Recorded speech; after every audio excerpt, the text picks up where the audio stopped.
महाराष्ट्र के मुख्यमंत्री एकनाथ शिंदे ने पिछले साल जून में तत्कालीन शिवसेना प्रमुख उद्धव ठाकरे के नेतृत्व के खिलाफ आवाज बुलंद करते हुए विद्रोह कर दिया था और बीजेपी से हाथ मिलाकर शिवसेना के ज्यादातर विधायकों के समर्थन से राज्य में सरकार बना ली थी। वहीं अब एकनाथ शिंदे के करीबी विधायक ने दावा किया है कि कुछ विधायकों ने मंत्री पद पाने के लिए सीएम एकनाथ शिंदे को ब्लैकमेल किया था।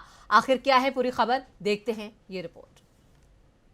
महाराष्ट्र में पिछले एक साल से राज्य की राजनीति में बड़ी उथल पुथल देखी गई। सबसे पहले शिवसेना में बगावत हुई, इसके बाद शिंदे गुट और बीजेपी ने राज्य में सरकार बनाई। इस सरकार के एक साल पूरा होते ही एनसीपी में फूट पड़ गई और एनसीपी का एक धड़ा सत्ता में शामिल हो गया। इससे एकनाथ शिंदे के कई विधायकों को तगड़ा झटका लगा क्योंकि उनके हिस्से के कुछ मंत्री पद एनसीपी नेताओं को मिल गए, जिससे शिंदे गुट के कई विधायक खफा हो गए हैं। जिसके बाद महाराष्ट्र के सीएम एकनाथ शिंदे अब तक नाराज विधायकों को शांत करते नजर आ रहे हैं और अब हाल ही में उनके करीबी विधायक भरत गोगावले ने दावा किया है कि कुछ विधायकों ने मंत्री पद पाने के लिए सीएम एकनाथ शिंदे को ब्लैकमेल किया था।